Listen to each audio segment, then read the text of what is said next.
disertación, en principio, cuando hablé con Rodrigo, que me llamó para ver si quería participar en este evento, le dije que evidentemente porque creo que la iniciativa que él está haciendo, apoyado por las autoridades, es fundamental, porque los que amamos la arquitectura no podemos permitir que se siga haciendo lo que se está haciendo. Y no es por hablar ni bien ni mal de otros arquitectos, sino porque creemos sinceramente que es un error la mayor parte de las cosas que se están construyendo en la actualidad. Y os voy a hablar un poquito de lo que entendemos por diseño ambiental.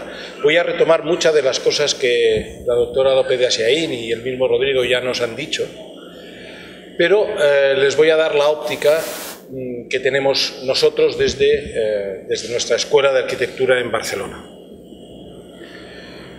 Dentro de ese diseño ambiental voy a hacer un poco de énfasis en el tema de la importancia del entorno, de conocer bien el lugar. La verdad es que si preguntas a 10 arquitectos qué es la arquitectura, seguramente tendréis 10 respuestas diferentes, porque somos así. Pero creo que todos estaremos de acuerdo en que la arquitectura la podemos entender como aquella técnica que puede controlar y que puede manipular un entorno cambiante que a veces es agresivo y adaptarlo a nuestras necesidades fisiológicas de confort. ¿Cuál es el papel del edificio entonces en el medio ambiente? Pues es un poco eso, es darnos a nosotros, que somos sus usuarios, un entorno controlado en el cual nos sintamos bien. Pensad que más de 2/3 partes de nuestra vida nos la pasamos dentro de espacios construidos y no somos conscientes de ello.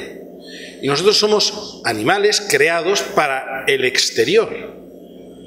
Que esto de vivir dentro de arquitecturas, dentro de espacios cerrados, no es lo natural en nosotros. Y nos vamos adaptando a ese espacio interior, porque nos estamos adaptando mal. O sea, nuestro organismo se está viciando por el poder de las máquinas y el no salir de espacios que siempre están a una temperatura excesivamente baja, cuando realmente nuestro confort en cuanto a temperatura se sitúa tranquilamente entre los 24, 25, 26 grados sin ningún problema.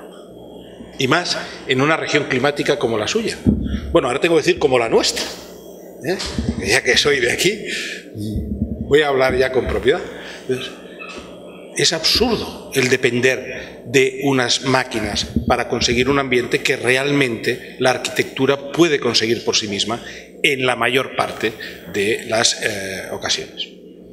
Por tanto, entender bien esto, entender bien que cuando yo estoy dentro de un espacio construido, lo que hago es sentir ese espacio. Y lo siento a través de la relación que yo tengo con las energías que me rodean. Y por ahí va nuestro discurso de arquitectura y energía. Somos seres vivos y que tenemos que mantener constantes nuestras condiciones interiores. Un exceso de temperatura nos mata, o un defecto de temperatura interior. Pensar que nosotros tenemos 36 grados de temperatura interior. A 32 estamos muertos, y a 42, 43 temperatura interior también. Por tanto, pequeñas fluctuaciones en el clima nos afectan mucho. Y energía estamos produciendo continuamente. Aquí dentro hay una especie de central termobiológica que genera energía continuamente que gastamos en andar, hablar, y lo que no, en calor que se va al medio que nos rodea. Si el medio que nos rodea no puede admitir ese calor porque la temperatura es muy alta, nosotros no nos sentimos bien. Si el medio donde estamos tiene una luz excesivamente potente, pues tampoco me siento bien. Si aquí resulta que el ruido de la calle entra con una intensidad muy alta y a mí no se me puede oír, tampoco estamos bien. Si os dais cuenta, todo esto son energías. Calor, luz, sonido. Eso quiere decir que para que nos sintamos bien, la relación que nosotros tenemos que tener con las energías que nos rodean tiene que ser buena, tiene que ser correcta. Y 2/3 partes de nuestra vida estamos dentro de edificios. Por tanto, la misión del arquitecto es conseguir que esa relación de energías sea buena, para que la gente que esté dentro de nuestros edificios diga: ¡ah, qué bien que estoy! Y que no sepa por qué está bien, sino que simplemente se sienta bien de estar en esas arquitecturas, en esos interiores. Por tanto, fijaros que empieza a aparecer el concepto de confort, el concepto de bienestar, el concepto de esa necesidad de sentirse bien, de sentirse feliz dentro de un espacio construido. ¿Cuál es nuestra defensa? ¿Cuál es nuestra idea de arquitectura? Pues que es la arquitectura la que tiene que conseguir eso. Y defendemos y entendemos que la arquitectura tiene suficientes recursos para conseguirlo de forma natural.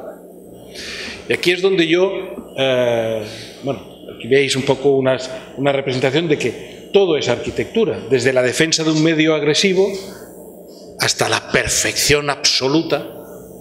Si todo está bien, no hagas más nada. ¿Para qué tienes que tocar algo que tiene una temperatura estupenda, una brisa fantástica, un sonido buenísimo, una luminancia de la bóveda del cielo? Pues no haría falta construir nada. Ponte ahí en medio y disfrútalo.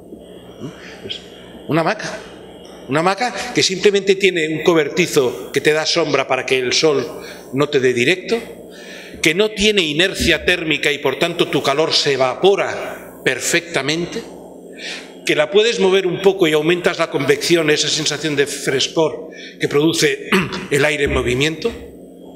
¿Qué más necesitas? Y eso es arquitectura también. Y podemos llegar a través de un estudio muy correcto del lugar a cosas como las casas de Glen Murcutt en Australia, o incluso, ¿por qué no?, a edificios high-tech como el de Norman Foster para el Banco de Hong Kong y Shanghái en Hong Kong, donde evidentemente que ponerle a este edificio la etiqueta de sostenible bioclimático es dudoso, pero tiene una serie de conceptos en su concepción, en su formación, en su proceso de diseño, que tienen mucho que ver con el lugar, que tienen mucho que ver con el aprovechamiento de las energías del entorno, eso sí, como decía Rodrigo, con un alto coste de implementación de unos sistemas activos pasivos pues muy caros. Cubiertas que giran y se mueven, espejos que redirigen la radiación hacia un gran atrio central. Claro, esto le dices a un cliente normal que se tiene que gastar 400.000 dólares en esto y que la casa le va a costar 20.000 y te dice, pues va a ser que no. Pero son ejemplos que en edificios de este estilo, donde realmente al cliente no le viene de ese dinero, el tener esa sensibilidad ambiental, pues es correcto. Ejercicios como este, como puede ser el Commerzbank en Frankfurt, etc. Son ejemplos interesantes a discutir.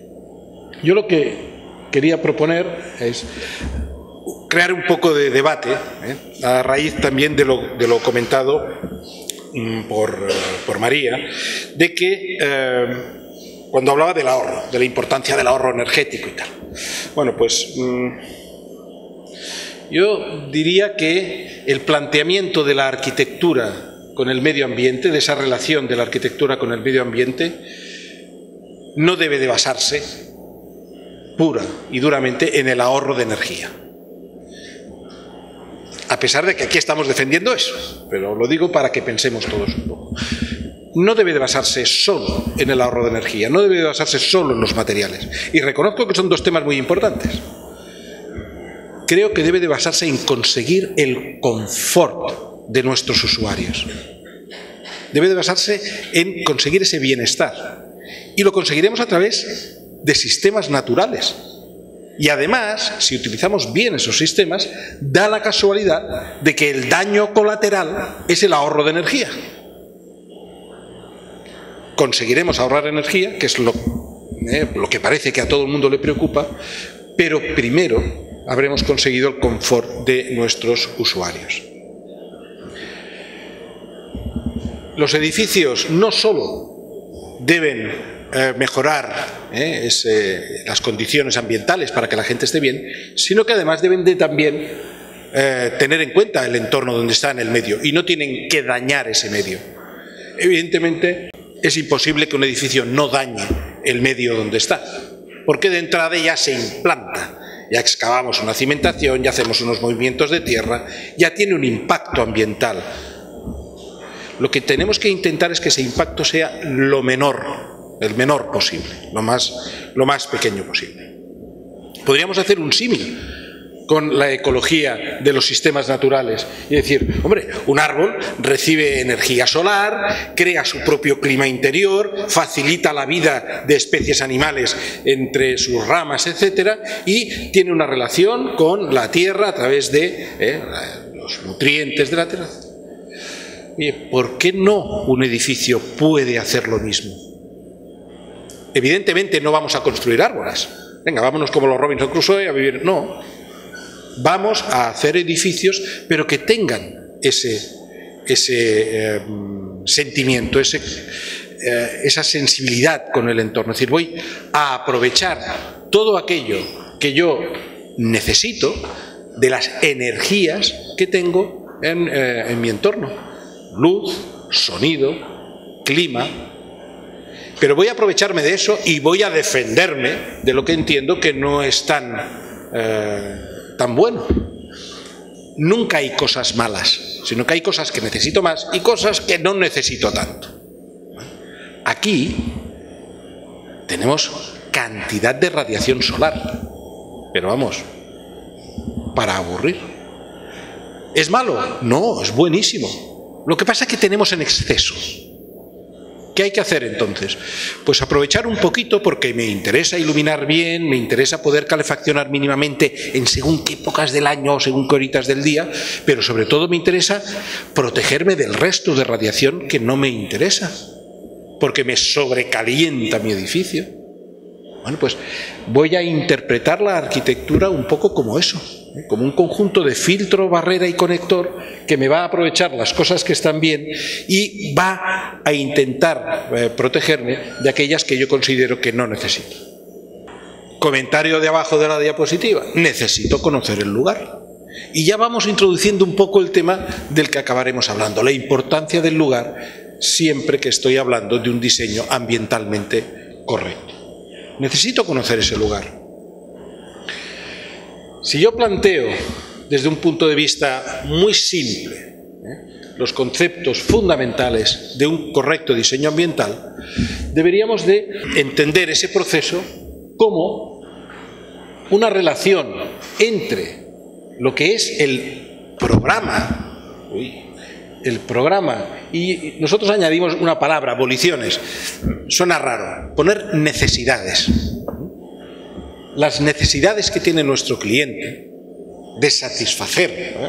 Oye, pues yo necesito, el otro día en clase les ponía el ejemplo, llega un cliente y te dice, yo quiero que me haga usted una casita de 3 dormitorios, un cuarto de baño, una cocina y una sala de estar.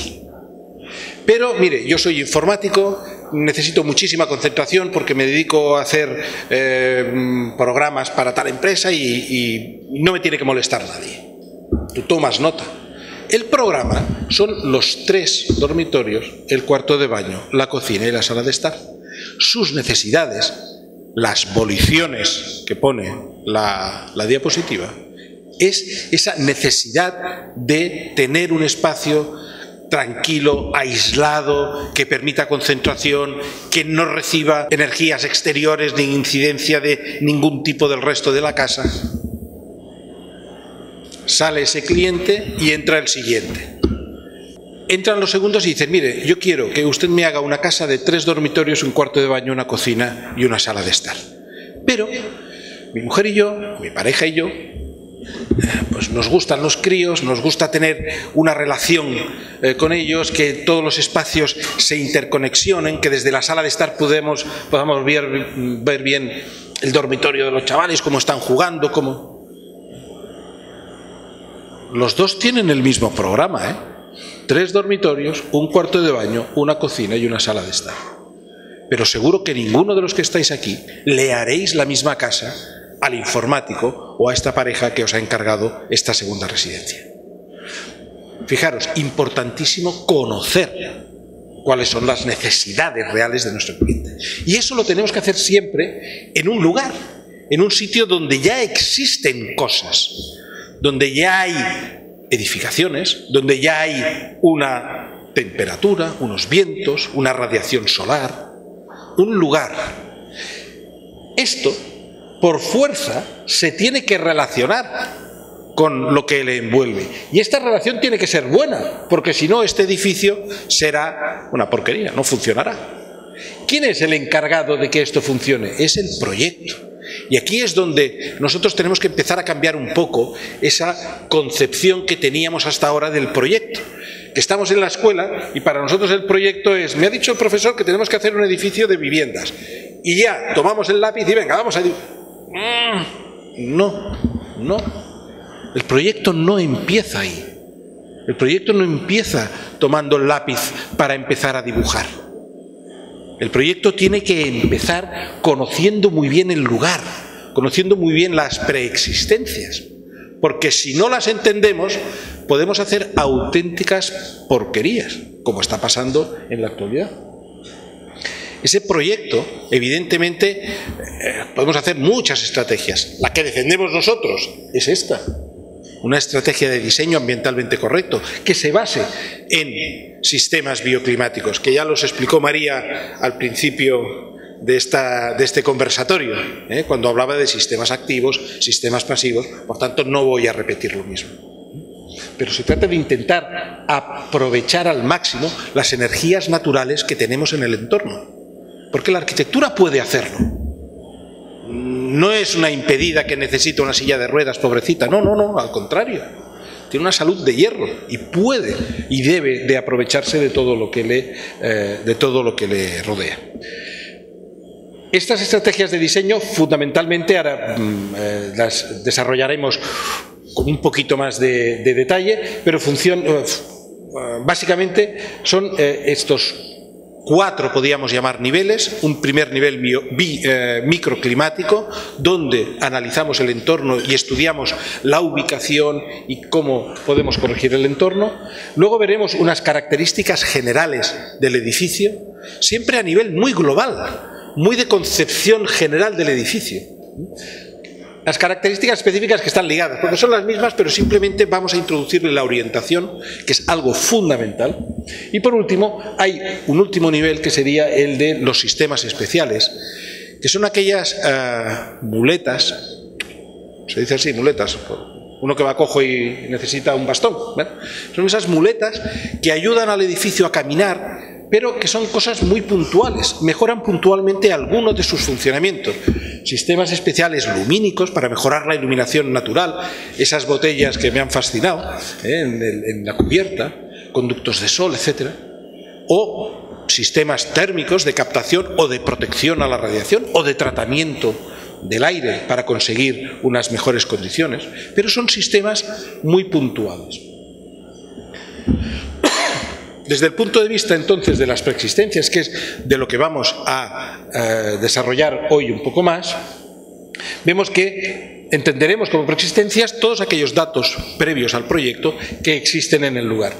Fundamentalmente vamos a estudiar las ambientales, porque son las que tienen que ver con la energía, son las que tienen que ver con todo ese discurso que os he dicho al principio de luz, calor, sonido, para poder conseguir tener una buena relación. Pero también tenemos que tener en cuenta, y no podemos despreciar en ningún momento, las preexistencias sociales, culturales. También comentábamos con Rodrigo antes, pues, las características constructivas de parte de la arquitectura que se está haciendo aquí, con pocos medios. Pues venga, cubierta de chapa. Joder, pues una cubierta de chapa y además de color rojo oscuro, pues es que te puedes morir. Estás haciendo una parrilla. Pero es lo que se hace.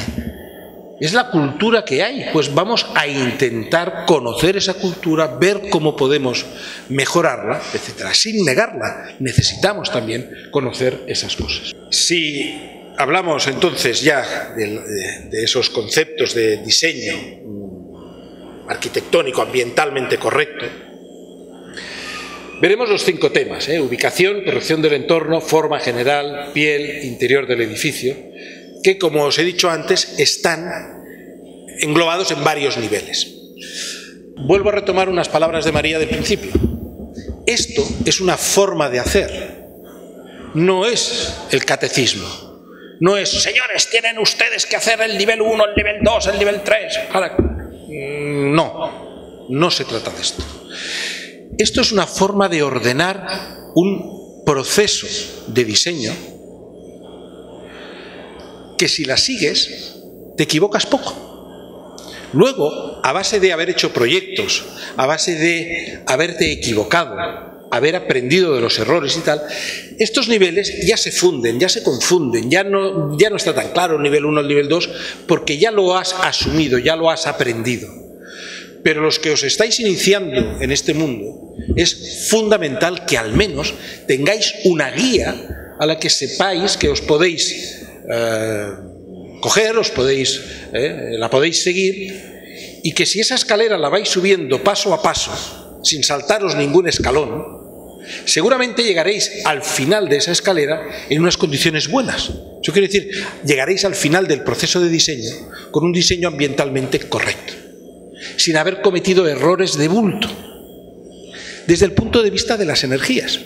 Y luego le añadiréis vosotros vuestro saber de artista, y le pondremos la estética, le pondremos énfasis, ritmo, composición, buscaremos colores, pero al menos toda la función energética ya la habremos estudiado a través de un sistema que es el que yo os propongo aquí, que, vuelvo a repetir, no es el mejor ni el peor, es el que nosotros enseñamos porque entendemos, después de muchos años de dedicarnos a esto, que es el sistema que mejor resultado da para aquel que quiere acercarse a esta problemática de diseñar con las energías en la arquitectura.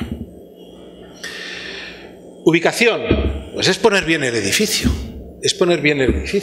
Corrección del entorno, pues mejorar aquellas pequeñas cosas que tengo alrededor para que mi edificio, cuando esté en el lugar, todavía pueda funcionar mejor.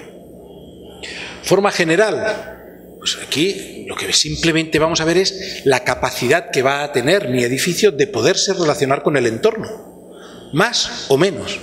A través de la piel, que es el siguiente, veré cómo se produce esa relación, y a través de estudiar el interior del edificio veré cómo esa energía que ha penetrado a través de la piel se transmite, se estabiliza, se lleva de un sitio a otro en el interior de mi edificio. Pues veamos esa primera parte, esa acción microclimática que tenía que ver con la ubicación y la corrección del entorno. ¿Cómo encontrar, cómo analizar, cómo corregir ese lugar privilegiado que tiene que ser el sitio donde yo voy a poner mi edificio? Yo a mis alumnos siempre les pongo un ejemplo que es muy clarificador y que todos entenderéis y que todos habréis hecho, ¿no? Es ir a la playa con una toalla en el hombro para tomar el sol. Llegas a la playa y desde que entras hasta que está el mar, pues hay una distancia más o menos grande. Y la arena que está alejada del mar es una arena que quema. Y la arena que está más cerquita del mar, por la humedad, porque el agua se filtra y tal, es una arena un poco más húmeda, más fresca. Tú estás decidiendo, ¿dónde me pongo? ¿En la parte del calor o en la parte más fresquita? Puedes elegir. Si eres lagartija, como una cuñada mía que es, pues se pone en la parte de la arena caliente. Si soy yo, pues me iré lo más cerquita posible del mar porque me gusta que me dé la brisa y soporto mucho mejor el sol. Estoy escogiendo dónde ponerme. Una vez he decidido, me voy al lado del mar, al lado de la orilla. Lo siguiente que miro es quién tengo a mi alrededor. Si resulta que al lado está un grupo de chavales con una radio así de grande a todo volumen, y yo que quería descansar, que es el único día a la semana, ¿qué hago? Hombre, no me meto con ellos porque están en su derecho, sino que me aparto y me voy más lejos para que ese sonido, esa energía del ambiente, esa preexistencia ambiental no me moleste. Y busco y digo, sigo estando cerquita de la orilla, pero alejado de ese ruido que he escogido el lugar. Y eso lo hacemos sin darnos cuenta. Sin embargo, no somos capaces como arquitecto de hacerlo con nuestro edificio. Vamos directamente, ¡pam!, aquí te pongo y aquí te mato. No, hombre, no. Vamos a analizar el sitio. Vamos a ver si lo pongo un poco más arriba, un poco más abajo, un poco más alejado de... Necesito conocer. Lo siguiente que hago es, llevo la toalla en el hombro. Miro dónde está el sol, porque yo quiero ir a tomar el sol. Y si el sol está allí, cojo la toalla, la extiendo, bien orientadita para que me tumbe y me dé el sol. A nadie se le ocurre poner la toalla de lado, para luego tumbarse y tener que girar la cabeza para que te dé el sol, porque te coge mal de cuello. Pues no reáis, que es verdad. Pues al edificio le pasa lo mismo, lo ponemos mal y luego hay que girarlo y hacerle marranadas para que le dé el sol y está sufriendo. Pues pongámonos bien, pongamos bien la toalla, pongamos bien el edificio, respetemos las condiciones del entorno. Y ya la añadidura, si somos sibaritas, del dedito estirado, montoncito de arena para poner bien la cabeza y decir, hacer una pequeña almohada.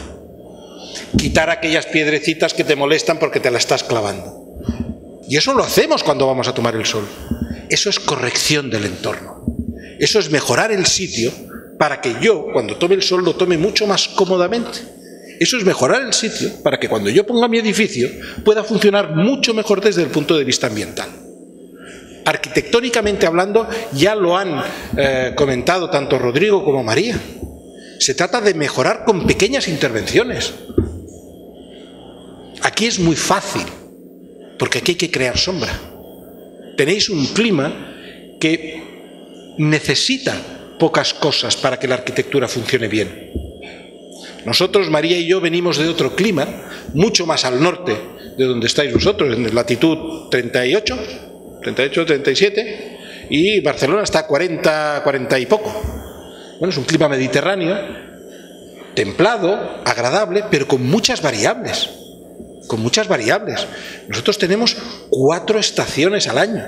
Vosotros tenéis una en cuanto a temperatura, porque prácticamente no varía en todo el año, y la única diferencia es que o llueve o no llueve. Punto. Pero nosotros no. Nosotros llueve, no llueve, hace frío, hace calor, a veces hace viento. Y mi arquitectura se tiene que adaptar a todo esto. Es muy complicado. En cambio aquí tenemos la suerte de que hace mucho calor porque siempre tengo una radiación fortísima, por tanto siempre me tengo que proteger de esa radiación. Mi estrategia arquitectónica es bastante clara. Y tengo una humedad muy alta, pues siempre tengo que combatir esa humedad. ¿Cómo se combate de forma natural la humedad? Simplemente con una muy buena ventilación. Pues oye, chicos, ya lo tenéis. Hacer edificios con una muy buena protección a la radiación y hacer edificios que permitan una muy buena ventilación. Rodrigo nos ha pasado una cantidad de ejemplos magníficos con esos sistemas. Y no son arquitecturas que digas, es que claro, el tejadito y el no sé qué, son muy complejas también. Y muy agradables y muy bonitas, además. No está reñido una cosa con otra. Pues, ¿qué hay que hacer en la corrección del entorno? Facilitar al máximo la sombra. Por tanto, empezaré a plantearme crear sombras en esas orientaciones que más lo necesitan. Que aquí es la este y la oeste, fundamentalmente. Porque el norte y el sur, como el sol va tan vertical, con unos pequeños aleros, pues más o menos lo tengo cubierto. También tenemos el problema de la radiación difusa cuando está todo tapado y lloviendo, que entonces es muy difícil que ese alero te proteja de nada, porque el sol prácticamente, no el sol, la radiación te entra prácticamente horizontal. Pero fundamentalmente protegerse bien de esas dos orientaciones, de este y oeste, que tiene una potencia bestial. La cubierta, bueno, ya hablaremos más adelante. Es muy difícil con una corrección del entorno poder proteger la cubierta, a no ser que estés haciendo edificios muy bajos en altura y que los magníficos árboles que tenéis aquí tienen alturas superiores al edificio, y entonces sí que podríamos hacer una sombra sobre cubierta. Pero en condiciones normales de 3 o 4 plantas de altura, pues ya es más complicado proteger la cubierta con una corrección del entorno. Tenemos que hacer otras estrategias que son arquitectónicas. Yo diría que aquí obligatorio cubiertas ventiladas, es decir, dobles pieles. Dobles pieles. Poner un parasol a ese edificio. Veníamos andando por la calle y nos chocaba ver a mujeres con un paraguas. Y fíjate, un paraguas que no es paraguas, es un parasol, para que no me dé. Pues eso es lo que está pidiendo mi edificio, que le pongamos ese parasol encima. Cuando hablamos de la ubicación, lo que tenemos que estudiar, y aquí ya vamos un poco dentro de todo ese discurso teórico, vamos a tocar un poco la práctica. Vamos a hacer esa lista de la compra, de las cosas que yo necesito saber para poder hacer un buen análisis y poder hacer un buen proyecto ambiental. Cuando hablo de ubicación, tengo que tener en cuenta la topografía, la presencia del agua, la presencia de vegetación y otra cosa muy importante, los aspectos de la trama urbana que tengo a mi alrededor. ¿Por qué es importante la trama urbana?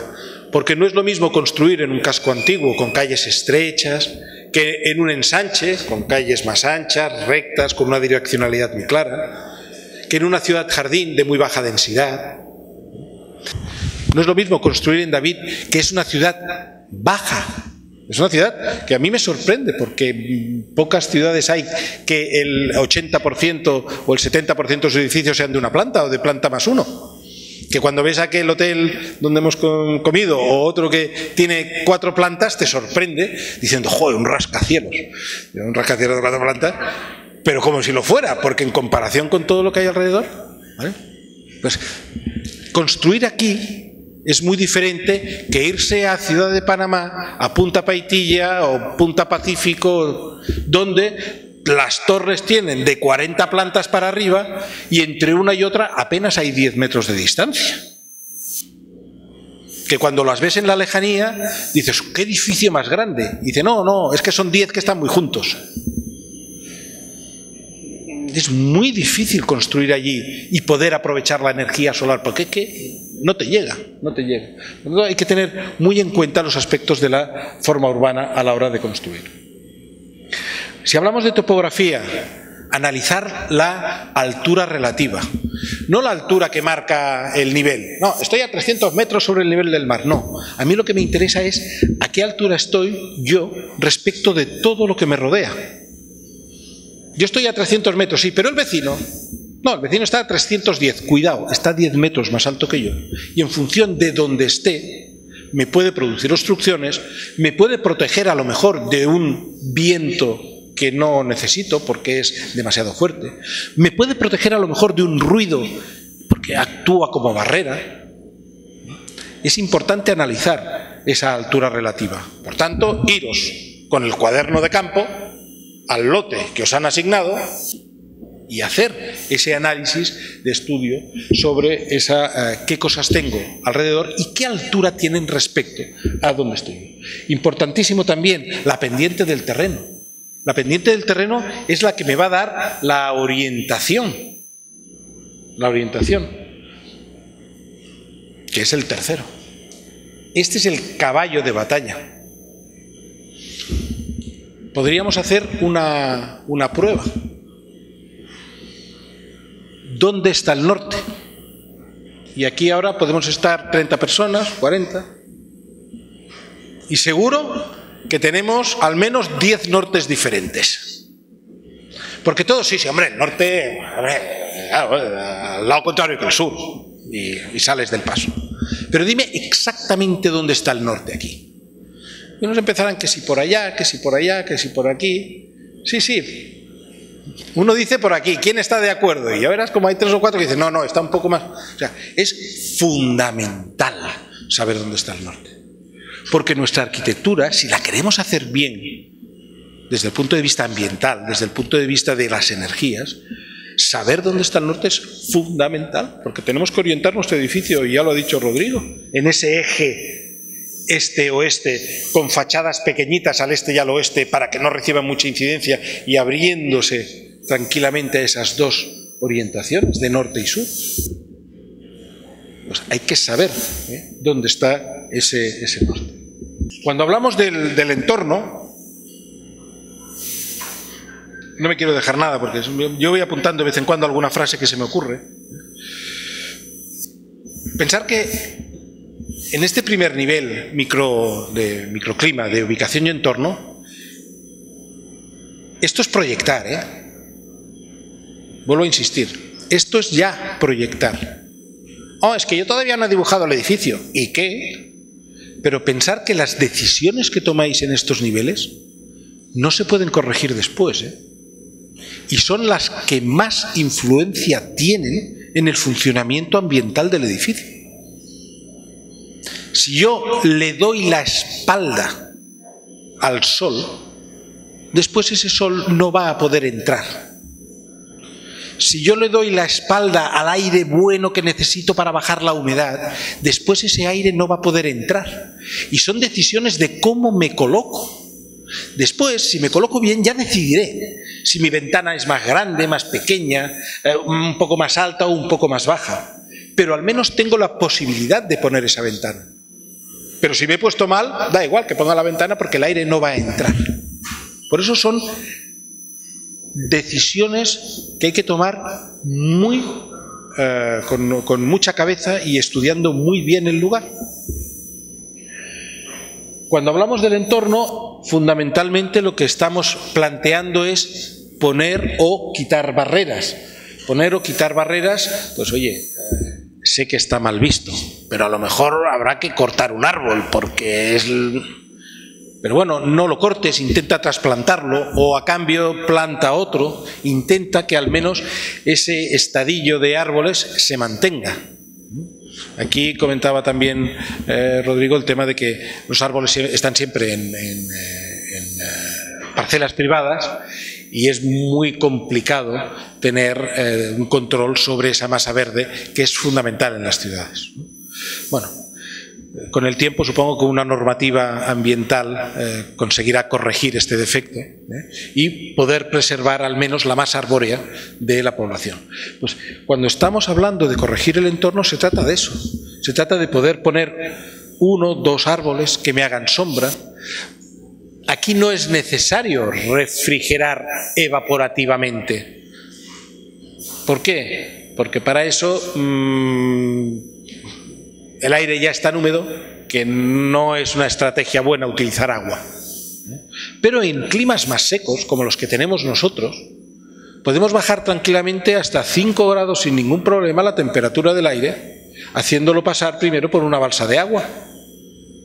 El aire pierde calor para evaporar agua, que toma en suspensión, y la consecuencia de perder calor es enfriarse.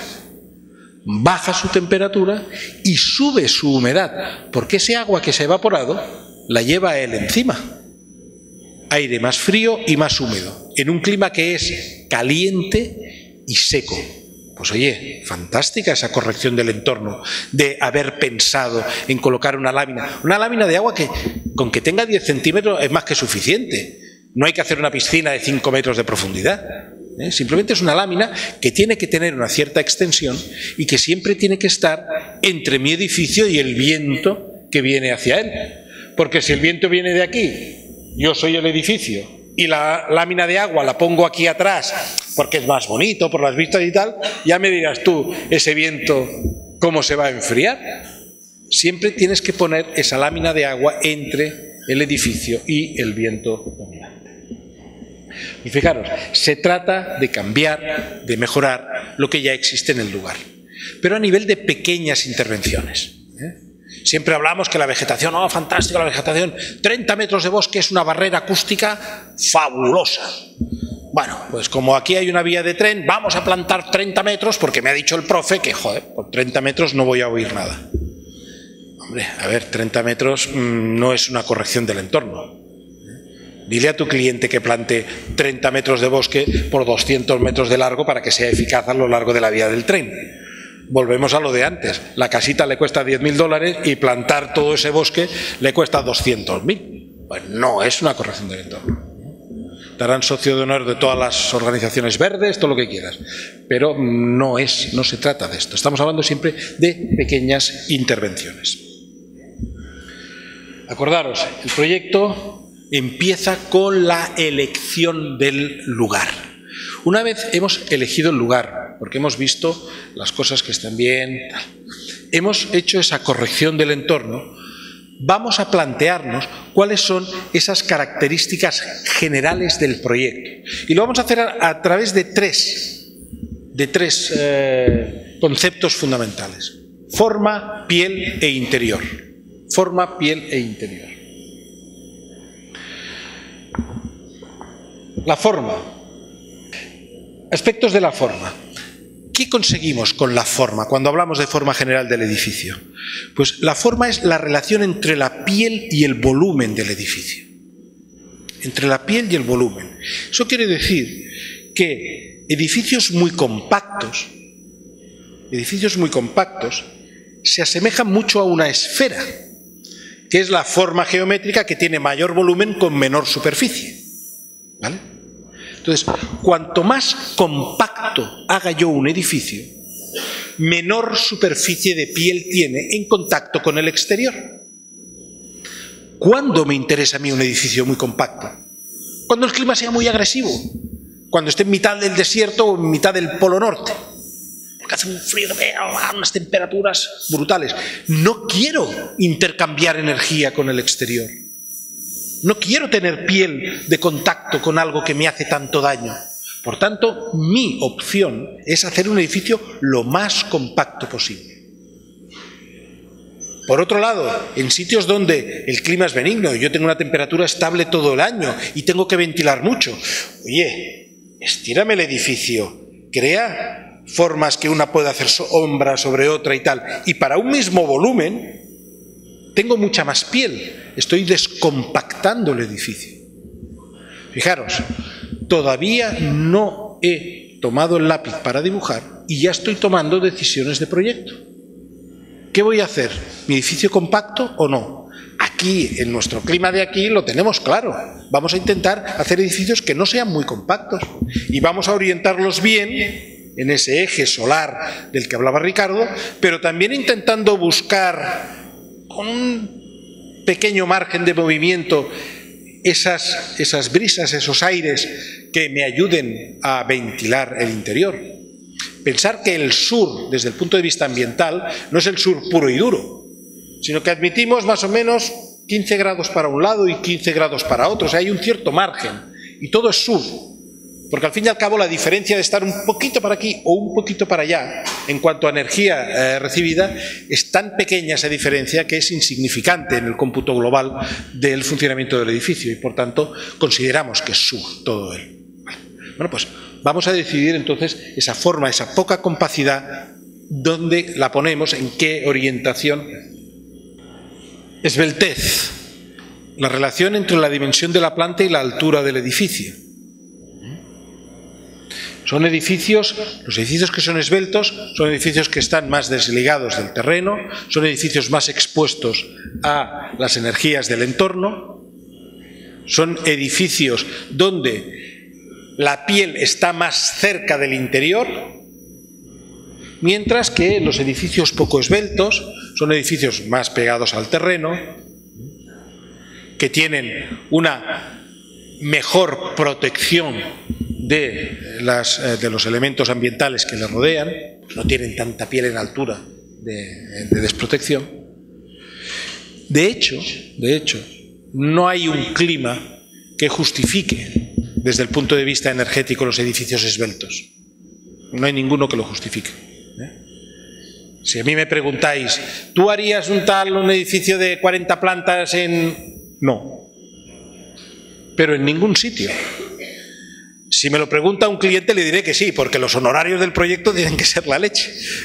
Pero ambientalmente, que es de lo que estamos hablando, no existe clima que justifique un edificio muy esbelto. Y por último tenemos el concepto de porosidad. Concepto de porosidad que es muy interesante entenderlo. Es la relación de la masa total del edificio, del volumen total del edificio, con los pequeños vaciados que yo le puedo hacer. Vaciados que me permitirán llevar la energía a sitios en los cuales era imposible de llegar. Imaginaros esta sala donde yo solo puedo abrir ventanas en la piel, que es lo que está en contacto con el exterior. Ahora, imaginaros que aquí tenemos unas divisiones interiores y hay una serie de celdas que están aquí. Pues, ¿cómo ilumino yo esta habitación? ¿Cómo ventilo yo esta habitación que está alejada de la periferia, que está alejada de la piel y que no le llega la luz, que no le llega la radiación solar, que es muy difícil que le llegue el aire? O me empiezo a plantear conexiones muy bien hechas, o me puedo plantear vaciar esta forma creando un patio aquí en medio, de forma que pueda iluminar, que pueda ventilar ese espacio interior. Bueno, pues esa relación de ese volumen vacío dentro de un volumen lleno es lo que nosotros entendemos como el concepto de porosidad. Cuidado con esos patios, porque los patios de porosidad no son los patios que entendemos normalmente de la casa patio, con esos patios grandes y tal. No, los patios de porosidad tienen que tener una relación fundamental, que su parte abierta no sea superior a 1/6 de la superficie total del patio. Las paredes del patio, os imagináis un paralelepípedo que tiene cuatro planos verticales y 2 planos horizontales, ¿vale? Son 6 caras. Sumáis la superficie de esas 6 caras y os da 100, me invento el número, y os da 100. Bueno, pues la superficie de contacto con el exterior no puede ser superior a 1/6 de ese 100. ¿Por qué? Porque si es mayor, lo que estoy haciendo es descompactar la forma del edificio. Estoy haciendo un patio tan grande que esto ya pasa a ser piel exterior del edificio y por tanto es fachada y mi edificio es mucho menos compacto. Para que el edificio siga siendo compacto, pero sea poroso y yo pueda hacer esos patios tienen que tener esa relación. Entonces yo puedo hacer los patios y no afecto a la compacidad, sigue siendo igual de compacto mi edificio. Pero he mejorado su funcionamiento ambiental porque he conseguido llevar iluminación, ventilación, etcétera, al interior. Yo estoy en mi despacho y como estoy haciendo la lista de la compra, decido poco poroso, poco esbelto y medianamente poroso. Y me quedo con eso y me lo apunto. Entonces, dentro de esas características generales, ya he decidido la capacidad que mi edificio va a tener de relacionarse con el entorno. ¿Qué es lo que me falta? Ver cómo se realiza ese intercambio. Y ese intercambio se realiza a través de la piel, de la piel. Se realiza a través de la piel, que es esa membrana que separa el exterior del interior de mi edificio. Bueno, pues ahora lo que tengo que analizar y estudiar y volver a hacer la lista es de las características de esa piel. Si yo sigo esa lista, la analizo y voy tomando decisiones de cada uno de estos puntos, decisiones desde el punto de vista de la energía, desde el punto de vista ambiental, y son correctas y coherentes, oye, después tengo que ser muy malo para hacerlo mal. Si yo analizo los contactos que mi piel tiene, tanto con el terreno como con otros edificios, y decido, imaginaos que estáis haciendo un edificio exento, pues tengo que hacerlo bastante asentado en el terreno, que tenga contacto con ese terreno. ¿Vale? ¿Qué consigo con un asentamiento grande? Jugar con la inercia del terreno, reducir piel en contacto con el aire exterior. ¿Cuándo es eso interesante? Hombre, pues en climas que tengan una oscilación térmica importante, el poder jugar con algo cuya oscilación sea más pequeña, pues es interesante. Bueno, pues vayámonos a climas continentales y planteémonos edificios asentados. Aquí ni se os ocurra. Aquí necesitáis todo lo contrario. Necesitáis la máxima piel posible en contacto con el aire. Por tanto, no enterremos edificios. No hagamos edificios asentados. Incluso plantearos edificios palafíticos, como bien planteaba Rodrigo en uno de sus proyectos. Levantarlo para que también podamos tener paso de aire por debajo de... Analizar estos contactos y decidir si queréis muy asentado, poco asentado. Mucho contacto con edificios vecinos, poco contacto con edificios vecinos. Y ver qué pros y contras tiene cada una de estas cosas. Pensar que cuanto menor piel tengáis en contacto con el exterior, menos cosas podréis hacer. No podréis ventilar, no podréis tener incidencia de radiación directa, etc. ¿Estaréis mejor protegido de los sonidos? Sí, porque la Tierra es un gran aislante acústico. Un edificio vecino es un gran aislante respecto del sonido exterior. A no ser que el vecino sea percusionista, y entonces te hago jodido. Pero en condiciones normales es un buen aislante. ¿Qué más características importantes tiene la piel? Transparencia y perforación. Son dos características básicas. Y no confundirlas. Si miráis ahí arriba, aquello es transparencia, no es perforación. Donde está la cabina aquella de observación, ahí arriba. Transparencia es un cristal, mientras que perforación es un hueco, un agujero. Si pasa el aire, perforación. Si pasa la vista pero no pasa el aire, transparencia. ¿Vale? Para que os quedéis con esa copla. Ventajas de la transparencia: conector visual, conector a la radiación. Entra la radiación de forma directa al interior. Hombre, si yo estoy en un clima fresquito, pues utilizaré transparencia para calentar el interior de mis edificios. Para calentarlo a través del efecto invernadero, que todos tenéis que saber lo que es. Y si no, dejar el coche al sol y meteros dentro después. Arde. Pues los edificios les pasa lo mismo, los edificios arden, también por estar al sol con mucho cristal. Estudiar el efecto invernadero, es importante que lo sepáis.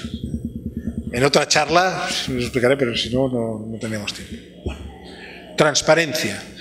Fundamentalmente posibilita el acceso de la radiación directa al interior de mi edificio. Cuidado aquí, porque tenemos mucha radiación y muy potente. Estamos muy cerca del Ecuador, con muy poca atmósfera por encima y por tanto poca absorción, y nos llega una castaña de sol tremenda. Cuidado con la transparencia, cuidado con hacer edificios con muros cortina de arriba abajo. Sé que es difícil sustraerse al embrujo del cristal. Sé que es difícil renunciar a utilizar ese material que parece que lo que estás incrustando es una especie de joya que sale de la tierra, todo brillante. A todos nos apetece hacer estas cosas. No quiero decir con esto que no podamos utilizar el cristal. No. Lo que quiero decir es que hay que usarlo, pero con cabeza. Si yo sé que me va a producir esos problemas, y yo sé que quiero usarlo, porque lo sé, yo es que quiero poner cristal. Bueno, pues empecemos a estudiar sistemas de protección. Empecemos a estudiar los porches que propone Rodrigo. Empecemos a estudiar bandejas de luz, pequeños aleros, dobles pieles con unas lamas. No dejemos el cristal desnudo, la transparencia desnuda en este clima, porque es peligrosísima, es peligrosísima. Pensar que la incidencia solar en el interior de un edificio a través de sus ventanas, si es un muro cortina, la cantidad de energía que entra, no hay máquina capaz de disiparla a la misma velocidad que está entrando. No hay máquina que sea capaz de disiparla. ¿Por qué? Porque el aire, como son máquinas de aire acondicionado, el aire tiene muy poca capacidad de llevar energía. Y si yo tengo que climatizar con aire, tengo que mover mucho aire. Y no puedo hacer un huracán dentro del edificio. ¿Qué opción tengo? Inyéctalo muy frío. Haz una mezcla, en vez de inyectar el aire a 21 grados o 22 grados, 10.000 renovaciones hora, pues inyecta 10 renovaciones hora a 5 grados y ya has solucionado el problema. ¿Quién es el guapo que se pone debajo de una tobera que está echando aire a 5 grados? Te mueres. Te mueres. Es que te rompes. O sea, estás a 25, 27 grados dentro, con la radiación solar ha subido a 35 y además te está dando, y tu sensación es de 45 y de repente con 45 te meten un chorro de 5. Es que se te rompe la cara. ¿Qué pasa? Nosotros tenemos un problema tremendo en Barcelona con los patios de manzana. Antiguamente todos se cubrían con pavés, con cristal, y abajo se trabajaba. ¿Qué pasa? Pues que, oye, pega el sol, hace mucho calor. Solución, poner aire acondicionado. Aire acondicionado que, como tampoco había criterio, venga, muy frío para combatir todo eso. La cara de debajo del cristal a 20 grados, la cara de encima, pensar que lo otro es una cubierta plana de color rojo, de rasilla, de suelo de color rojo, a 52 grados. 52 por aquí, 20 por aquí. ¿Qué hace el cristal? ¡Pac! Rompe. Pues los materiales de construcción les pasa estas cosas. No podemos hacer estas aberraciones de meter aires tan fríos, porque además hacen inhabitables los espacios interiores. Y el oficinista que le está cayendo encima el chorro, está el tío abrigado, no sé qué, y 7 metros más para allá está un tío sudando que no. Y edificios muy bonitos con estos cristales pues aparecen, y lo comentábamos, pues con cartones puestos, y en uno se lee Pepsi, en el otro lado se lee leche Pascual, la gente se trae los cartones donde sea para tapar que no entre el sol, por favor. ¿Utilizar el vidrio? Sí. ¿Utilizar la transparencia? Sí, pero con criterio y siempre con protección, siempre con protección. Y en vuestro caso, importantísimo estudiar la perforación. Necesitáis tener perforación en vuestros edificios. Necesitáis que pase el aire de un lado a otro. Necesitáis que exista esa ventilación cruzada, que es la que mejor funciona. ¿Vale? Por lo tanto, empiezo a esa lista de la compra, decir, transparencia sí, pero aquí y en estas orientaciones. Perforación, bastante. ¿Dónde? Aquí y allá. Situarlas. Voy tomando decisiones, y vuelvo a repetir, todavía no he dibujado nada, pero estoy tomando decisiones muy importantes de cómo va a ser mi edificio. Disposición del aislamiento. El aislamiento, todo el mundo tiene el concepto de que, claro, como hace frío, te pones aislamiento para no pasar frío, y lo hacemos todos, nos ponemos un abrigo. Dice, pero ¿cómo vas a abrigar un edificio en un clima que estamos siempre a 27 grados? ¿Por qué no? ¿Cuál es el concepto del aislamiento? Barrera. Es una barrera al paso del calor. Es algo que le dice al calor, no, por aquí no pasas. Normalmente lo entendemos de invierno, que es el calor de dentro del edificio que no se pierda afuera, que está muy frío. Y por eso ponemos esa barrera. Pero aquí tenéis que poner esa barrera para que el calor de fuera no entre dentro. Y es importante colocar eso en las cubiertas, que reciben una cantidad de radiación potentísima. Pero ojo, ese aislamiento no puede estar en contacto con la radiación.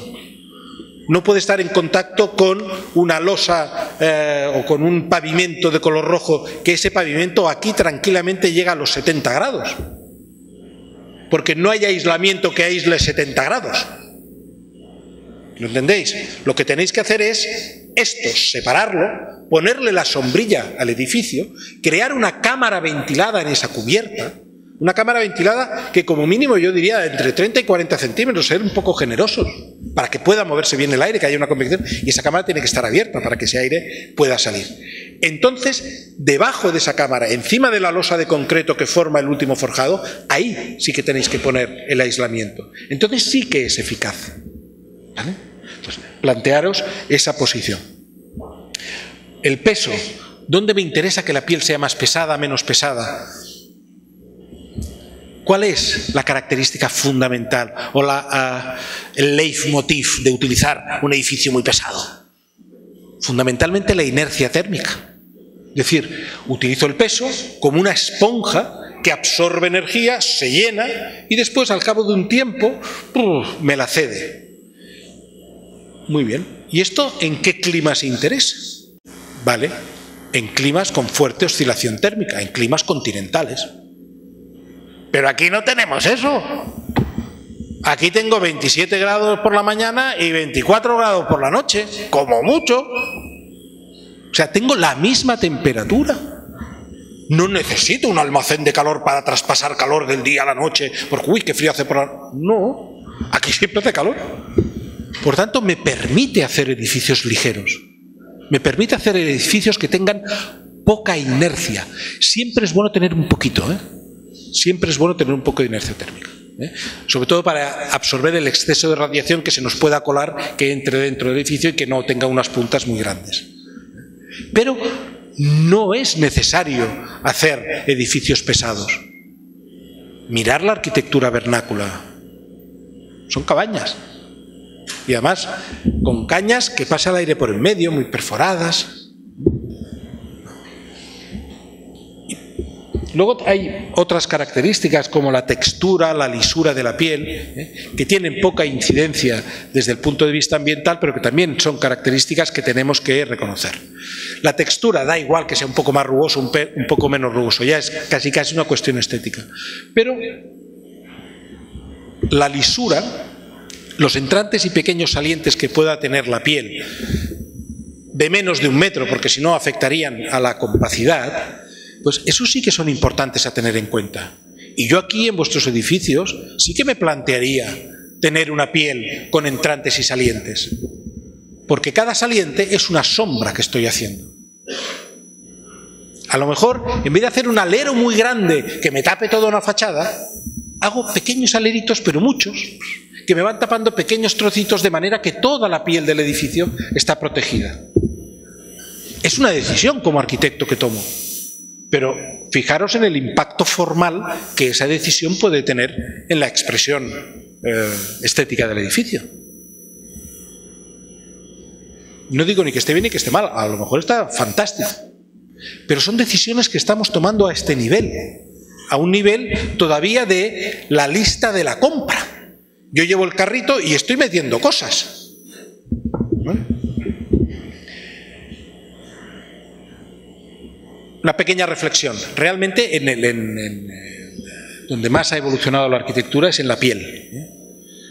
Antes, por un sistema estructural, las cosas se aguantaban por muros de carga. Yo hago una pared, allí hago otra y en medio pongo una viga. Y los edificios pues tenían 4 metros o 5 metros de crujía, no podían tener más, porque no había árboles más grandes.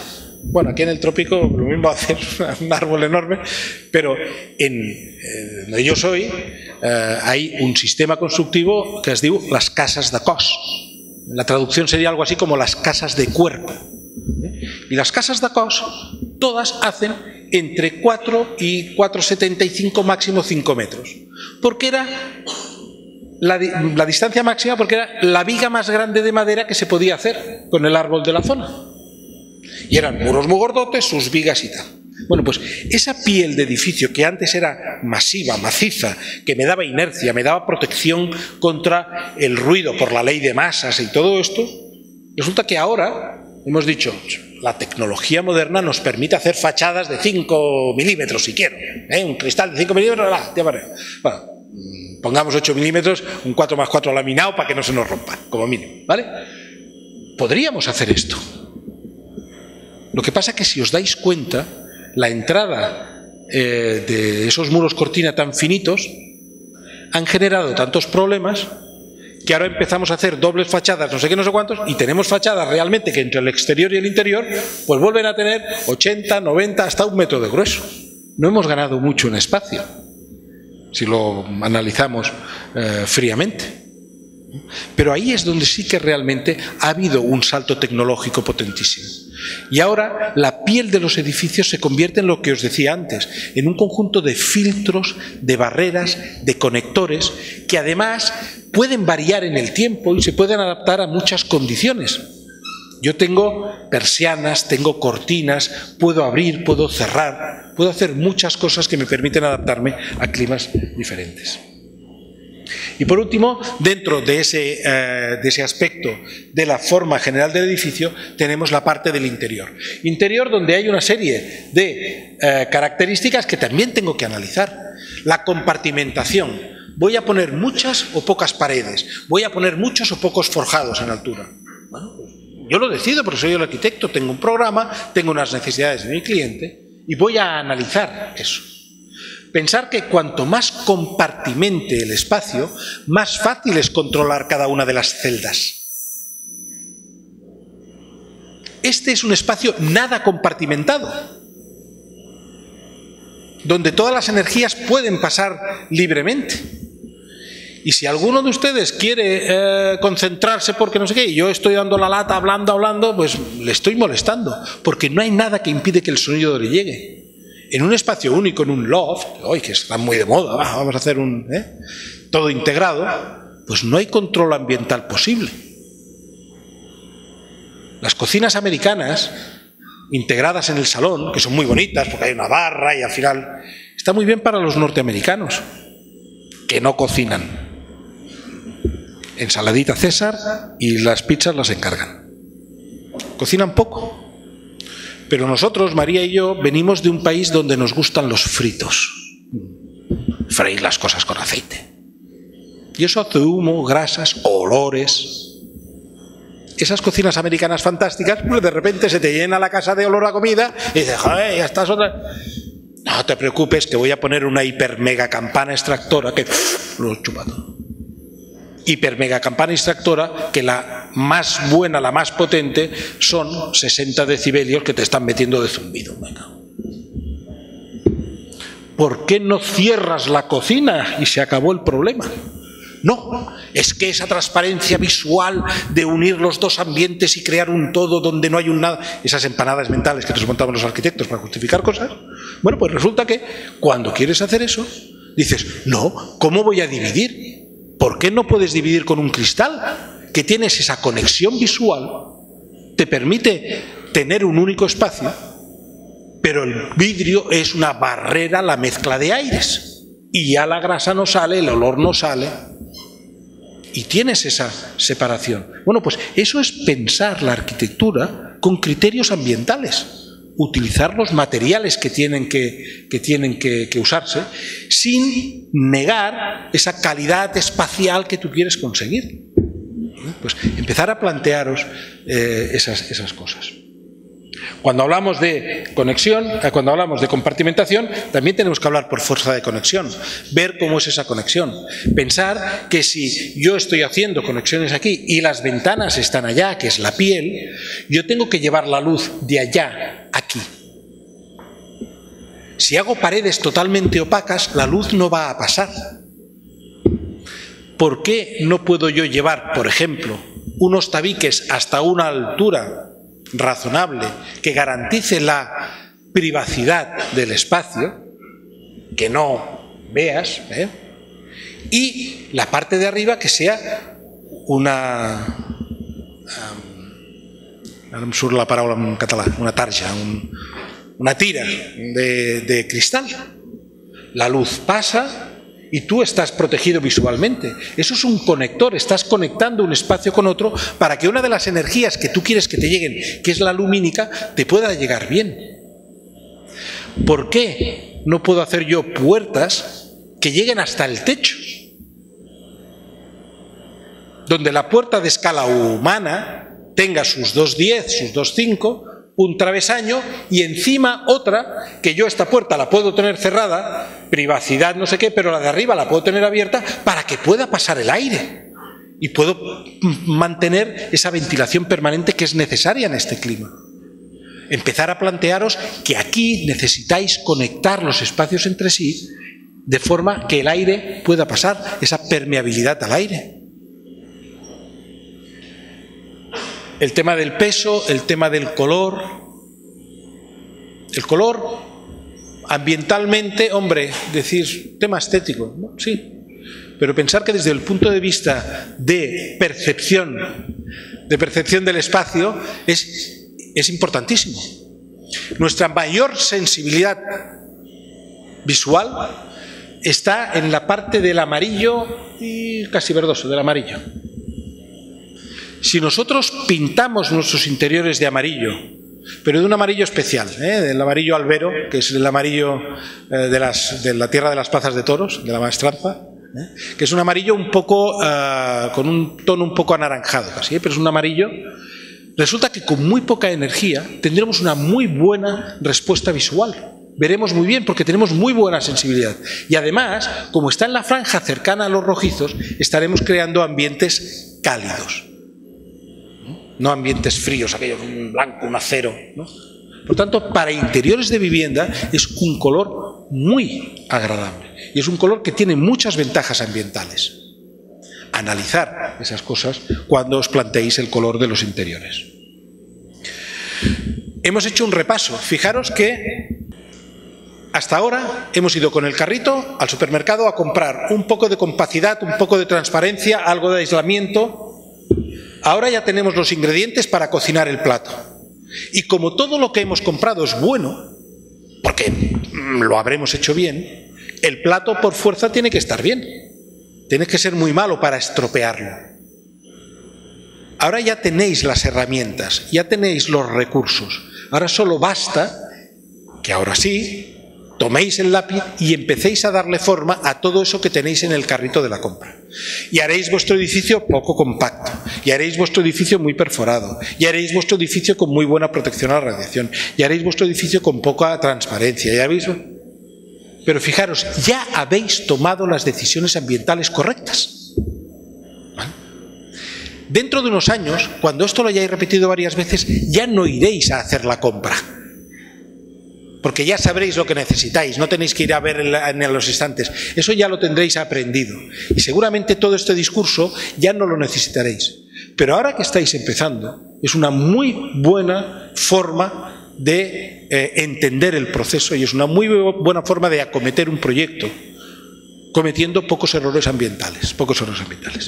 Y como esta pequeña charla iba de la importancia del entorno, permitirme 5 minutos para hacer un poco de énfasis en qué cosas tenéis que analizar del entorno.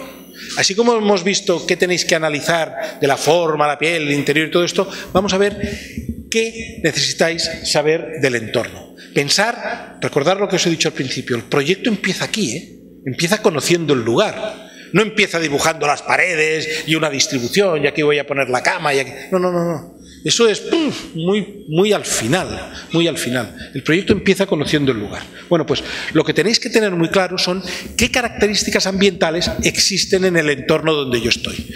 Características que pueden ser pues, meteorológicas, geográficas, topográficas, biológicas, culturales... Culturales no, porque estamos hablando del ambiente. Pero, entonces, hacer un poco esa lista de radiación, vientos. Todo esto es lo que vais a tener que estudiar. Todo esto es lo que vais a tener que analizar. Los factores que son lo que engloban todo esto, pensar que el arquitecto cuando trabaja con la energía, cuando trabaja con el ambiente, trabajamos con parámetros. ¿Vale? Para tener un poco de lenguaje, saber de qué estamos hablando. Vosotros trabajaréis con parámetros. Los parámetros es aquello medible, tangible y por tanto manipulable. Vais a trabajar con temperaturas, vais a trabajar con velocidades de viento, vais a trabajar con luminancias, vais a trabajar con niveles acústicos, vais a trabajar con humedades relativas. Eso es con lo que vais a trabajar.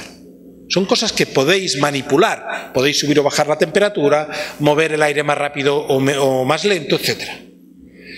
Pero también tenemos que tener en cuenta unos factores que no podemos manipular, pero que tenemos que, por fuerza, contar con ellos.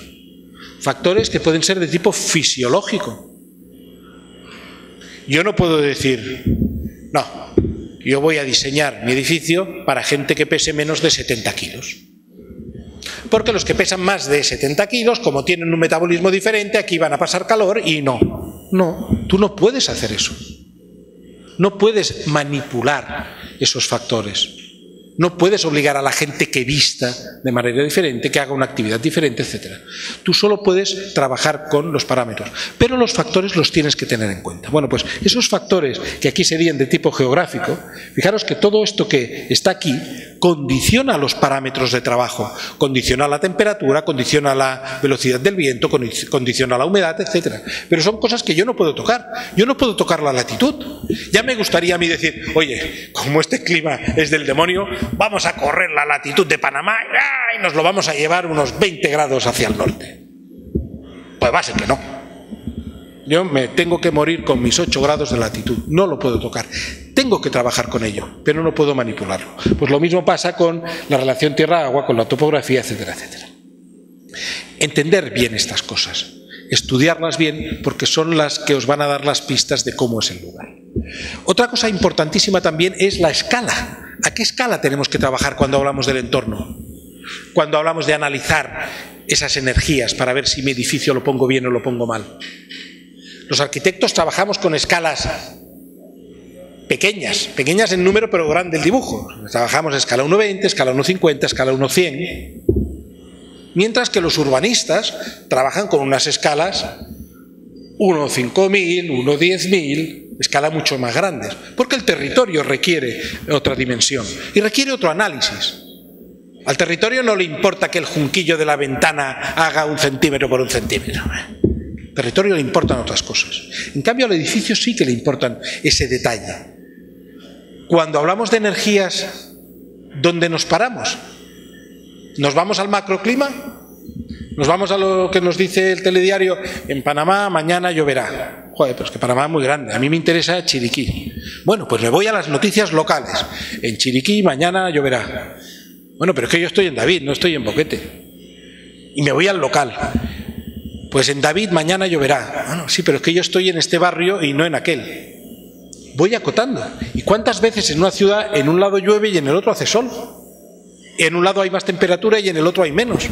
Aquel está desprotegido de los vientos y tiene unas oscilaciones más grandes, y este otro, donde está mucho más calmado, pues es más estable. Y es dentro de la misma ciudad. Sí que para un análisis así de números gordos, el macroclima me puede decir algo. La temperatura media en David al año es tanto. Pero a mí lo que me interesa es saber la temperatura media que yo tengo exactamente en mi lugar. Por tanto, yo os recomendaría que tiréis de los datos globales, generales de ese macroclima, pero luego intentéis analizar lo más profundamente posible la parte microclimática, la parte cercana a vuestro lugar. Porque es que yo estoy construyendo en la esquina entre la calle 4 y la no sé qué. Y resulta que ahí siempre hay una corriente de aire que 5 lotes más allá no existe. Pues es una persistencia ambiental fundamental tener eso en cuenta.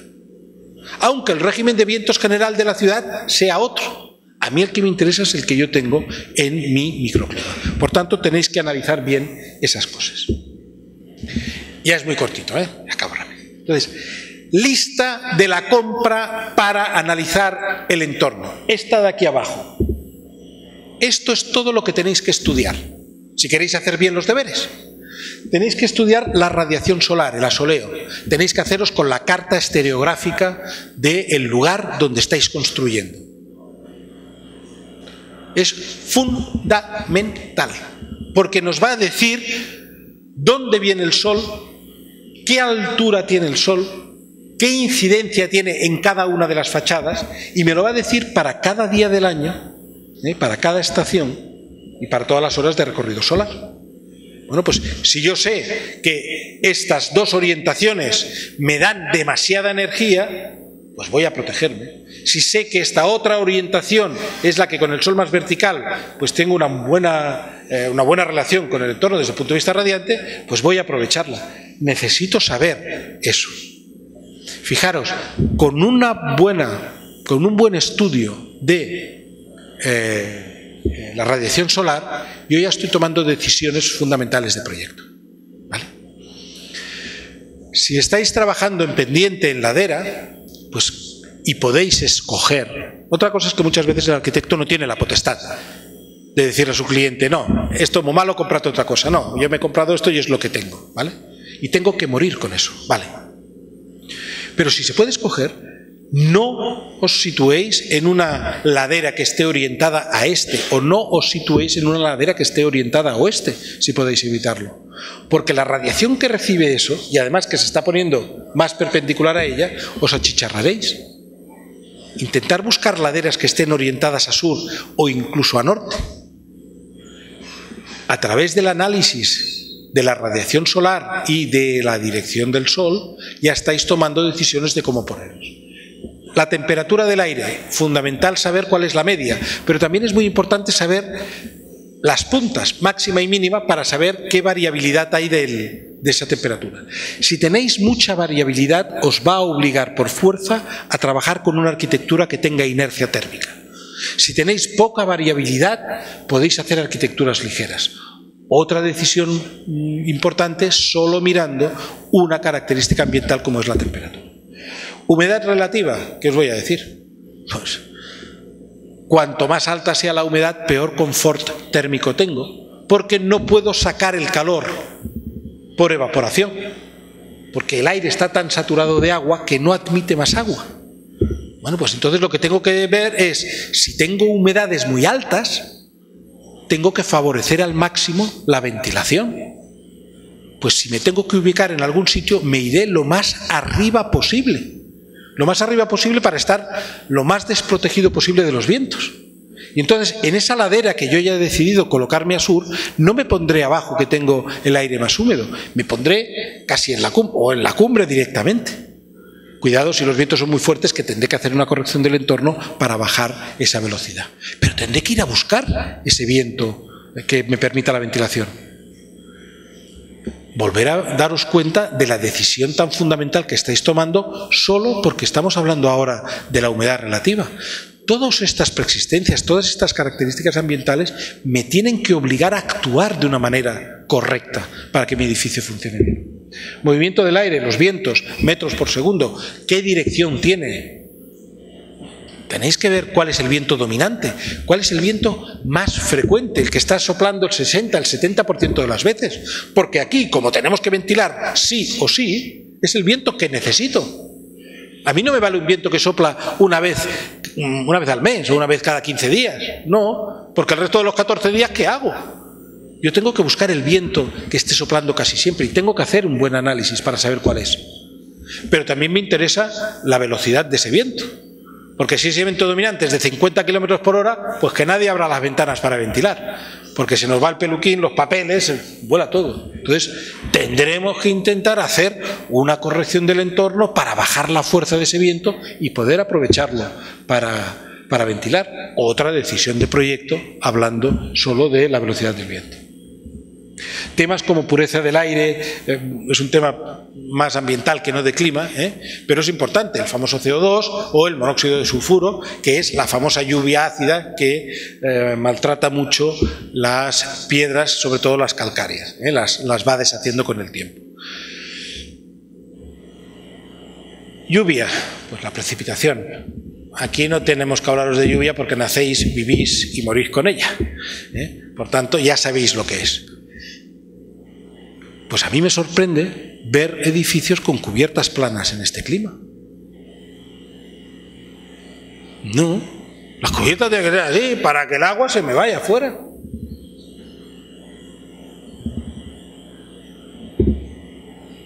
Mirar si llueve mucho o llueve poco. No hace falta mirarlo, llueve mucho. Y este año, por lo visto, más. Bueno, pues vayamos a evacuar este agua. Tomemos ya otra decisión de proyecto de que mi edificio va a tener la cubierta inclinada.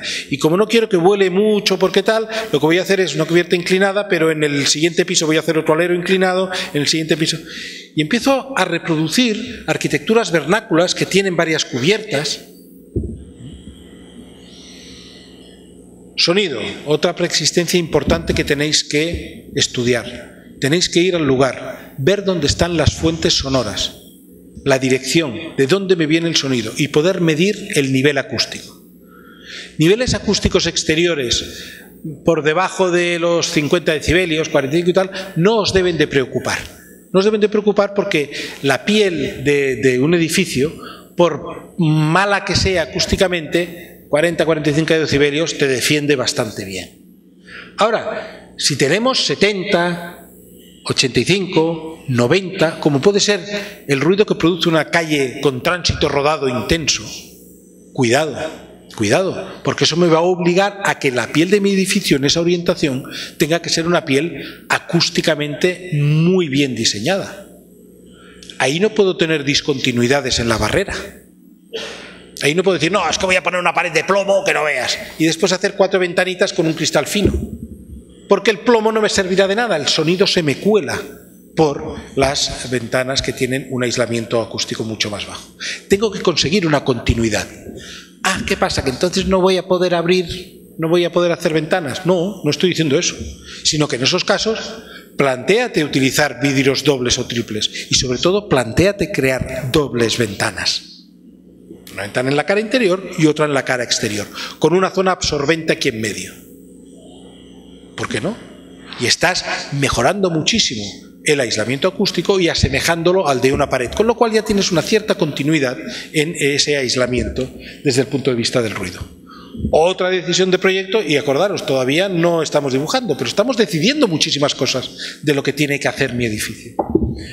Luminancia, ver qué cantidad de luz me está enviando el sol, la bóveda celeste, para ver si la puedo aprovechar más o la puedo aprovechar menos. Y por último el paisaje.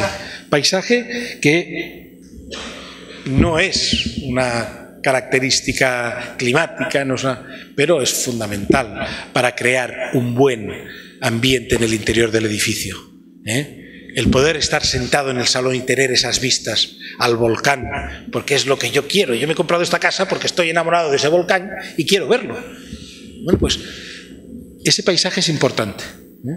Pensar también que el paisaje crece, varía, modifica a lo largo del año y a lo largo de la vida. ¡Uy, qué bonito es el arbolito que me has plantado!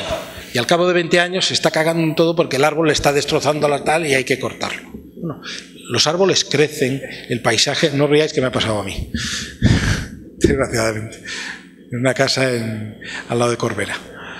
Un cliente, le decimos, y yo todo de jovencito, cuando la corrección del entorno, y venga, y el árbol, y no sé qué, sin pensar que ese árbol luego iba a crecer demasiado. Y entonces, en vez de bien, empezó a hacer mal. Pero bueno, esas cosas de paisaje también tenéis que ser conscientes. Y distinguir muy bien entre el paisaje del primer plano y el del plano de fondo. Siempre que estéis diseñando espacios de trabajo, donde se requiera una cierta concentración, es decir, que visualmente estemos forzando el tema, el ordenador, no sé, es necesario sacar la vista a pasear, es necesario poder levantar la cara y tener una visión lejana para que los músculos del ojo se relajen y entonces mentalmente descanso. Y luego puedo seguir, pero eso lo tengo que poder hacer. Tengo que poder sacar la vista a pasear para que se relaje. Si lo que tengo fuera es horrible o tiene una luminancia altísima que me deslumbra, pues muy mal. Es peor el remedio que la enfermedad. Tengo que tratar también bien esos exteriores del entorno próximo de mis edificios. Fijaros, todas estas cosas tienen mucho que ver con el lugar. Bueno, tienen mucho que ver, son el lugar. Y las respuestas que damos las podemos encontrar también en la arquitectura popular, la arquitectura que no tiene mucho dinero y que tiene que lidiar con todas estas cosas. Estudiar también qué respuestas da la arquitectura vernácula. Ojo, no para copiarla, porque seguramente son incapaces de satisfacer nuestras necesidades actuales. Hemos evolucionado tanto que ahora ya no nos viene de gusto, como decimos los catalanes, ya no nos ve de gusto vivir dentro de una cabaña. ¡Uy! Pero si está muy bien, si fíjate, con el aire pasa, el no sé qué, el suelo con la arena. Sí, pero se me meten los zapatos y me molesta. ¿Vale? O sea, nuestro estándar de confort ha ido cambiando. Por tanto, repetir miméticamente esos esquemas del pasado, para mí es un error. Lo que no es un error es aprender de esos esquemas. ¿Qué dice la cabaña popular? deja pasar el aire a través de la piel, protege muy bien de la lluvia, crea sombra, no tengas inercia. Eso lo puedo hacer, no lo puedo, perdona, eso es lo que tengo que hacer ahora, pero no lo voy a hacer con pajitas, no, utilizaré los elementos modernos que tengo a mi disposición, la tecnología que tengo a mi disposición para conseguir eso. Hoy día el aislamiento ya no es necesario hacer un muro de adobe de 60 centímetros mezclando paja y tal. Yo con 2 centímetros de una espuma de poliestireno o de fibra de vidrio tengo suficiente y mucho mejor aislamiento térmico que de la otra manera. Pero voy a poner aislamiento porque la arquitectura popular también lo ponía, ¿vale? Bueno, pues una vez tengáis esto, y eso va para vosotros, Rodrigo fue muy buen alumno porque hace muy buenos análisis del entorno.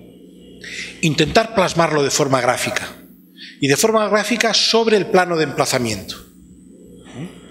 ¿Y por qué de forma gráfica? Pues lo que yo siempre digo, porque el arquitecto es el animal que dibuja, no es el animal que escribe.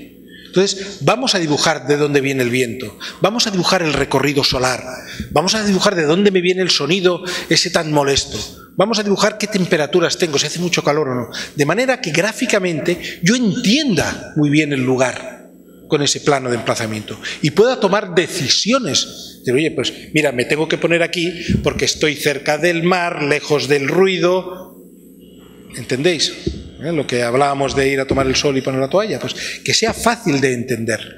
Esto, que es un esquema que parece un dibujito así, un poco caricatura, lo hacen arquitectos de verdad. Lo hace el señor Rodrigo de las Casas, que nos ha estado pasando 3 o 4 proyectos suyos, donde hacía este análisis, donde vienen los vientos, qué recorrido solar tengo, dónde están las calles, dónde viene el ruido, por qué pongo el edificio así y aquí arriba y no aquí abajo. Bueno, pues este es Glenn Murcutt, un arquitecto australiano que os recomiendo a todos que miréis su obra, porque aprenderéis mucho. Y además en un clima muy parecido al de aquí, un clima que exige una ventilación grande y exige una protección grande a la radiación. Y sus aleros crecen tanto que crean hasta porches exteriores, que es un espacio de intermedio entre interior y exterior. Sus fachadas llega a hacerlas casi desaparecer para que el aire pueda pasar siempre con una muy buena protección solar. No necesita inercia porque siempre tiene una temperatura alta y estable. Miraros su obra porque os dará muchas pistas de las cosas que se pueden hacer. Y este hombre las hace bien, las hace bien. Bueno, pues esta es una casa para la familia Meager, donde aquí decía, oye, pues hay que abrir porque aquí están las buenas vistas hacia arriba. Fijaros, siempre, siempre el norte. En todos vuestros planos a partir de hoy, no porque os lo diga yo, sino porque os lo ha dicho María, que a ella le hacéis más caso que a mí, siempre tenéis que poner el norte. En todos. Oye, ya lo he puesto en la planta baja. No, pues me lo pones en la primera, en la segunda y en la tercera. Siempre. ¿Dónde está el norte? Para tener esa ubicación geográfica, ¿vale? Los alzados o las fachadas, como le llamáis aquí, le podéis poner fachada a la calle Libertadores, sí, pero luego entre paréntesis sureste o noroeste, para que podamos ubicarla geográficamente desde el punto de vista del recorrido solar. Bueno, pues, y aquí está diciendo, pues, árboles con altura, árboles más densos, necesito una vegetación fuerte, dura, tal. Aquí, con una pista deportiva, lo que voy a crear es una barrera baja de setos para simplemente que sea una protección visual hacia allá. Analiza el entorno, ve qué cosas necesita y empieza a tomar decisiones de cara a hacer pequeñas correcciones para mejorar después el edificio. Correcciones, o sea, análisis del entorno, pues de muy diferentes estilos, o sea, no tiene por qué ser una cosa que sean 4 garabatos, sino que puede ser una cosa, pues mira, más naif, si queréis, o más haciendo un collage sobre un plano real del entorno donde yo he superpuesto, pero fijaros que siempre se están analizando las cosas importantes, cuáles son los recorridos, dónde vienen las brisas de verano, dónde vienen las brisas de invierno, dónde tengo que plantar cosas porque aquí tengo un vecino, la casa de los vecinos que la tengo muy cercana y no me interesa verla. Esto también es una preexistencia. es lo que existe ahí y no me interesa. Pues oye, voy a protegerme, voy a tomar decisiones de proyecto para que luego, cuando yo haga aquí y ponga mi edificio diga, qué bien, que el vecino no me ve, yo no le veo, tal. ¿Vale? Bueno, pues, son formas de hacer, diferentes ejemplos de cómo plasmar de forma gráfica ese análisis de preexistencias. Importantísimo, poner siempre el recorrido solar. Haceros con la carta estereográfica y superponerla encima del punto escogido para que podáis ver realmente cuál es ese recorrido. Análisis que también se puede llevar ya no solo a la edificación, sino a terrenos más amplios. Esto es la creación de un parque. Bueno, me da hasta vergüenza hablar después del parque magnífico que está proponiendo Rodrigo aquí. Bueno, pues miraros, miraros los planos previos suyos, donde decía dónde está el recorrido solar, dónde vienen los vientos, dónde me interesa poner las piezas, etc. Y esto es la utopía urbana, el paraíso de los arquitectos, no sé si se lee, el paraíso de los arquitectos, Paradise for Architects. Bueno, pues norte, siempre, rosa de los vientos, por dónde vienen los vientos, intensidades, recorridos solares, vistas, relación entre espacios. ¿Vale? Si hacemos bien todo esto, al final, poner el edificio bien es muy fácil, porque el mismo plano ya te está diciendo dónde ponerte. ¿Dónde viene el sol? Aquí, pues yo me tengo que poner aquí. ¿Dónde tienes el ruido malo? Allá, pues yo me tengo que alejar y ponerme aquí. Que coincidan las dos cosas. Y ahora viene la pregunta, hombre, ¿y si resulta que la buena orientación es la mala acústicamente? ¿Qué hago? Oye, nos pagan para decidir, ¿eh? Los arquitectos tomamos decisiones. Pues lo pongo en la balanza y digo, ¿qué es más importante? ¿El tema solar? ¿El tema acústico? Para mí, siempre el solar primero, porque es lo único que yo no puedo cambiar. Yo no le puedo decir al sol, oye, mira, me vas a hacer el favor de salir por el norte y ponerte por el sur, porque como tengo el sonido por allá, sí me puedo girar. El sol no te va a hacer caso, el sol va a hacer su recorrido este-oeste, le digas lo que le digas. Por tanto, siempre primero el sol. Segundo, siempre la humedad. Y tercero, ya lo demás. ¿Por qué? Porque del sonido es fácil protegerse. Es fácil hacer una piel que me haga de barrera de 45, 50, 60 decibelios. Lo puedo conseguir muy fácil. Y más con la tecnología de ahora del multicapa, de masa muelle, yo con 18 centímetros, 62 decibelios de aislamiento. Con una piel muy fina, ¿eh? Por tanto, ¿el sonido es importante? Sí, pero nunca lo pondré por delante del recorrido solar y yo os recomiendo que tampoco lo pongáis por delante de la buena ventilación y el tema de la humedad relativa. Este es un ejemplo de un alumno de la maestría de María en San Carlos de la Rábida, allí en Sevilla. De los pocos que han entregado hasta ahora. Pero me hizo gracia, porque interpretó bastante bien. A ver, para mi gusto hay demasiada letra. ¿Os acordáis de aquello de que el arquitecto es el animal que dibuja? Bueno, pues aquí debe ser ambidiestra, porque dibuja y escribe. Pero bueno, es importante que al menos son frases muy cortas, con pequeñas apreciaciones de cada una de las cosas. Pone el norte, pone la topografía, las zonas acústicas donde vienen, la vegetación donde la tiene, el recorrido solar, las buenas vistas, las temperaturas de invierno y de verano, como son. Los vientos están aquí marcados. O sea, fijaros que con muy pocas cosas nos está dando toda la información que necesito para saber dónde ponerme y poder plantearme correcciones del entorno, etc. Una vez tenga esto, pues yo cojo mi edificio, que ya está bien puesto, y no tengo ni forma ni nada. De momento me lo planteo muy en esquema, pero como yo sé dónde viene el viento malo, pues le pondré una barrera. ¿Dónde viene el sonido que no me interesa? Le pondré otra barrera. ¿Dónde tengo las vistas? Pues aquí tengo que tener un conector. Y veis, la piel se perfora para que yo pueda ver. ¿Dónde? Haré esto. Lo que pasa es que esto ya es otra historia, que es otra charla, que ya os daré otro día. Pero, ¿cuál es el resumen de todo lo que os he dicho? Pues que realmente hay veces que el lugar puede ser más importante que el edificio.